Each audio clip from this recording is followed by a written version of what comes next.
Demi nama Bapa dan Putra dan Roh Kudus. Amin. Maria diberi kabar oleh malaikat Tuhan bahwa ia akan mengandung dari Roh Kudus. Salam Maria, penuh rahmat, Tuhan sertamu. Terpujilah engkau di antara wanita, dan terpujilah buah tubuhmu Yesus.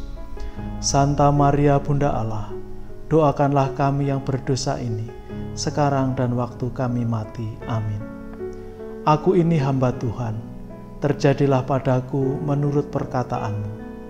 Salam Maria, penuh rahmat, Tuhan sertamu. Terpujilah engkau di antara wanita, dan terpujilah buah tubuhmu Yesus. Santa Maria Bunda Allah, doakanlah kami yang berdosa ini, sekarang dan waktu kami mati. Amin. Sabda sudah menjadi daging dan tinggal di antara kita. Salam Maria, penuh rahmat, Tuhan sertamu. Terpujilah engkau di antara wanita, dan terpujilah buah tubuhmu Yesus. Santa Maria Bunda Allah, doakanlah kami yang berdosa ini, sekarang dan waktu kami mati. Amin. Doakanlah kami, ya Santa Bunda Allah, supaya kami dapat menikmati janji-janji Kristus. Marilah berdoa. Ya Allah, karena kabar malaikat, kami mengetahui bahwa Yesus Kristus Putramu menjadi manusia. Curahkanlah rahmat-Mu ke dalam hati kami, supaya karena sengsara dan salibnya, kami dibawa kepada kebangkitan yang mulia, sebab Dialah Tuhan dan pengantara kami. Amin. Selamat sore saudari dan saudara yang terkasih dalam Kristus. Hari ini hari Selasa, 29 September 2020.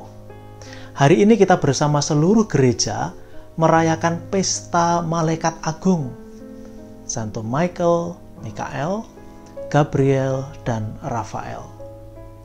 Untuk merayakan ini, gereja memilih Injil dari Injil Yohanes, kisah ketika Yesus berjumpa dengan Natanael, yang kemudian menjadi murid Yesus yang kita kenal sebagai Bartolomeus. Ada ungkapan yang begitu terkenal dari Yesus untuk menggambarkan sosok Natanael ini. Inilah orang Israel sejati, tidak ada kepalsuan di dalam dirinya. Wow, luar biasa bahwa kata itu dipakai oleh Yesus untuk menggambarkan pribadi seseorang yang baru pertama kali dia temui. Dan kemudian Yesus memilih dia sebagai muridnya. Nah, kata kunci yang penting di sini adalah tidak ada kepalsuan di dalam dirinya. Tidak ada duplikasi. Yang ada hanya ketulusan, kejujuran hati. Tidak ada kepalsuan. Tidak ada topeng. Nah, saudari dan saudara terkasih, Malaikat Agung Mikael, Gabriel, dan Rafael itu juga terkenal karena ketulusan cinta mereka kepada Tuhan. Gabriel berperan penting dalam karya keselamatan ini ketika memberi kabar kepada Zakarias dan kepada Maria. Mikael juga berperan sangat penting karena ketulusan cintanya kepada Tuhan. Dia berkelahi, berperang melawan malaikat pemberontak, malaikat yang beralih melawan Tuhan, Lucifer, dan mengusir dia keluar dari surga. Rafael datang menolong Tobias. Kisahnya begitu indah kalau kita baca dalam kitab Tobit dalam Perjanjian Lama. Ketiganya mencerminkan sebuah hati yang bersih, yang tulus, yang tidak ada kepalsuan. Dan ini boleh kita rumuskan bahwa ketulusan, kejujuran adalah syarat mutlak untuk dipilih Allah, untuk menjadi pengikut Allah.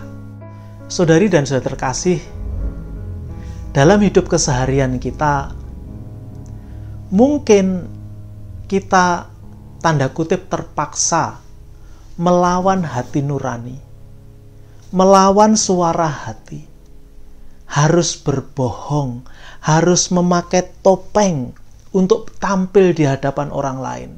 Kita tidak menjadi diri kita sendiri agar kita diterima, agar kita dihargai, agar kita mendapat apresiasi. Tetapi rupanya hal yang demikian tidak berlaku bagi Tuhan, tidak berlaku bagi Yesus. Karena apa? Yesus langsung melihat hati. Dia tidak melihat penampilan kita. Yesus tidak memperhitungkan penampilan kita, tapi langsung melihat ke lubuk hati, ketulusan di sana. Maka kalau kita bisa mengecoh orang lain, kalau kita bisa mengelabui orang lain, bersandiwara di depan kamera, tampil luar biasa, tetapi kita tidak bisa melakukannya kepada Tuhan. Setidaknya kita juga tidak bisa melakukan kepada diri kita sendiri. Karena kita tahu ketika kita berbohong, ketika kita tidak jujur, ketika kita tidak tulus, sebenarnya kita tahu. Tapi kita pura-pura tidak tahu. Tetapi Yesus tahu. Maka agar kita juga dipuji oleh Yesus seperti Yesus memuji Natanael, baiklah kita latih diri kita, ketulusan, kejujuran. Mungkin karena hal itu kita tidak diterima oleh sesama kita, karena terlalu jujur. Mungkin orang akan jengah karena ketulusan kita. Mungkin kita tidak mendapat posisi yang tinggi, tidak mendapat apresiasi yang luar biasa karena ketulusan dan kejujuran kita. Tetapi kita mendapat segalanya dari Allah karena melakukan itu. Tuhan memberkati. Demi nama Bapa dan Putra dan Roh Kudus. Amin.